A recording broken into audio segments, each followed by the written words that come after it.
गोपियों ने कात्यायनी देवी का पूजन करके, मां कात्यायनी का व्रत करके उन्होंने भगवान का मिलन चाहा। कात्यायनी महामाये महायोगिन्यधीश्वरी नंद गोपसुतं देवी पतिं मे कुरुते नमः। और भगवान ने इन गोपियों की, ये गोपियां कोई साधारण थोड़ी थी, नित्य सिद्धा, साधन सिद्धा, श्रुति रूपा, विपंची, कलकंटिका, अनेक प्रकार की गोपियां थी।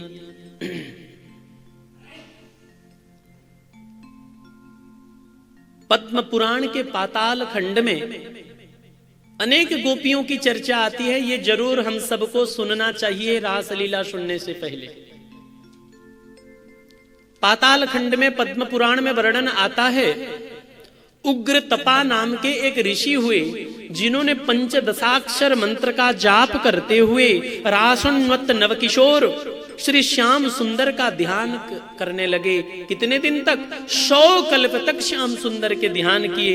तब ये सुनंद गोप के कन्या सुनंदा के रूप में जन्म हुए, गोपी बने हुए। सत्य तपा नाम के एक महात्मा जो दशाक्षर मंत्र का जाप करते और श्री किशोरी राधा रानी के हस्त कमल को पकड़कर नृत्य करते हुए श्री कृष्ण का ध्यान करने लगे। 10 कल्प तक भजन करने के बाद ये सुभद्र गोप की कन्या सुभद्रा गोपी के रूप में जन्म हुई। हरिधामा नाम के एक महात्मा जो निराहार रहकर क्लिंग बीज सहित श्री गोपाल मंत्र का जाप किए और माधवी मंडप पर कोमल कोमल पत्तों के सैया में विलास करते हुए युगल सरकार का ध्यान किए। तो 3 कल्प तक इन्होंने साधना किया। तब सारंग गोप की कन्या रंगवेणी के रूप में इनका जन्म हुआ। कल्प कल्पांतर युग युगांतर साधना के बाद ये गोपी बने हुए हैं। ऐसे गोपी भी हैं। ब्रह्मज्ञानियों में सर्वश्रेष्ठ महर्षि जावाली ब्रह्म विद्या की उपासना करने वाले परम योगी ब्रह्मज्ञानी जावाली एक बार जा रहे थे कहीं और एक सरोवर के तट पर एक देवी को तपस्या करते हुए उन्होंने देखा। शरीर से प्रकाश पुंज प्रकट हो रहा था। जावाली ने पूछा, हे देवी आप कौन हैं, क्यों तप कर रहे हैं, क्या चाहते हैं आप? आपके शरीर से इतना दिव्य दिव्य तेज प्रकट हो रहा है, आप कौन हैं? तो उन देवी ने कहा, ब्रह्म विद्याहमतुला योगिन्द्रेर्या च मुच्यते शाहं हरिपदाम्बोज काम्ययां सुचिरं तपः। ब्रह्मानंदेन पूर्णाहं तेनानंदेन तृप्तधिः चराम्यस्मिन् वने घोरे ध्यायन्ति पुरुषोत्तमम् तथापि शून्यमात्मानं मन्ये कृष्णरतिं विना। मैं ब्रह्म की चिंतन करते करते ब्रह्मानंद में अत्यंत पूर्ण हूं, परंतु तथापि शून्यमात्मानं मन्ये कृष्णरतिं विना। मैं साक्षात ब्रह्म विद्या हूं, जिस ब्रह्म विद्या की उपासना तुम्हारे जैसे बड़े बड़े ब्रह्मज्ञानी करते हैं, मैं वो साक्षात ब्रह्म विद्या हूं, लेकिन ब्रह्मानंद से तृप्त नहीं हूं। कृष्ण प्रेम के बिना अपने आप को मैं शून्य मान रही हूं। इसीलिए श्री कृष्ण की प्रेम को प्राप्त करने के लिए मैं तप कर रही हूं। ये बात सुनकर महर्षि जावाली बोले, स्वयं ब्रह्म विद्या ही कृष्ण प्रेम पाना चाहती है और मैं ब्रह्म विद्या के चक्कर में पड़ा रहूं? ना जी ना। हाथ जोड़े बोले, हे देवी आप भी मुझे कृष्ण मंत्र की ही दीक्षा दे दीजिए। अब हम श्री कृष्ण प्रेम को प्राप्त करने के लिए हम भी तपस्या करेंगे। और ब्रह्म विद्या से ही दीक्षित होकर महर्षि जाबाली एक चरण से खड़े होकर कठोर तपस्या किए हैं और 9 कल्प तक इन्होंने तप किया। और 9 कल्प तक तप करने के बाद प्रचंड गोप की कन्या चित्रगंधा के रूप में इनका जन्म हुआ। तो कल्प कल्पांतर युग युगांतर तपस्या की है। और अनेक पुराणों में ये कथा भी वर्णन आती है, जब रामावतार में श्री रघुनाथ जी दंडकारण्य में वनवास करते हुए पहुंचे तो भगवान श्री रघुनाथ जी के अत्यंत सुंदर रूप को देखकर बड़े बड़े ऋषि मुनि भी मोहित हो गए। ऋषि मुनि मोहित होना कोई आश्चर्य की बात नहीं है। महाराज जिनको देखकर राक्षस भी मोहित हो जाते हैं। खरदूषण क्या कह रहे हैं मुझे बताइए। आपकी बहन की कोई नाक और कान काट दे तो आप उसके साथ कैसा व्यवहार करेंगे? बताओ, कैसा व्यवहार करोगे?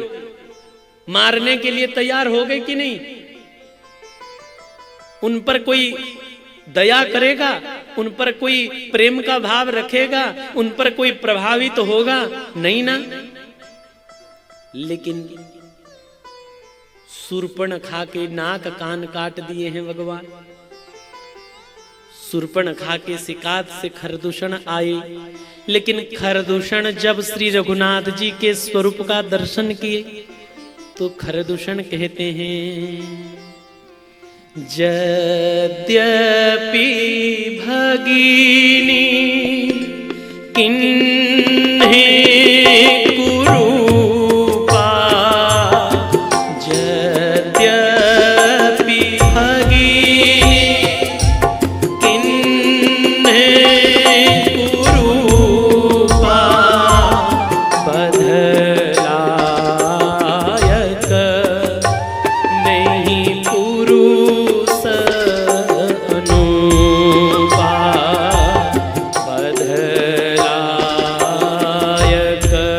नहीं पुरुष अनुपा, बदलायक नहीं पुरुष।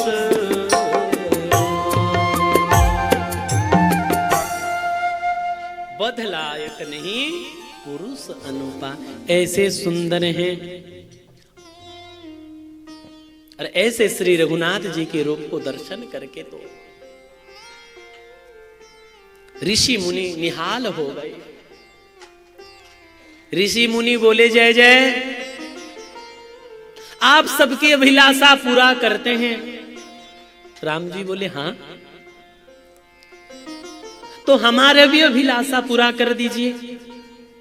रघुनाथ जी ने कहा, क्या है आपकी अभिलाषा? बोले, हमको आलिंगन चाहिए, आप आलिंगन प्रदान कर दीजिए। राम जी बोले, आ जाओ। कैसा आलिंगन? बोले, जैसे हमने हनुमान जी को आलिंगन किया। महात्मा बोले, ना, हमको वो वाला आलिंगन नहीं चाहिए। तो कैसे आलिंगन करे? भरत जी वाला आलिंगन? बोले, ना, हमको भरत जी वाला आलिंगन नहीं चाहिए। तो फिर कैसा आलिंगन चाहिए? हे प्रभु, जो आलिंगन आप श्री जी को प्रदान करते हैं।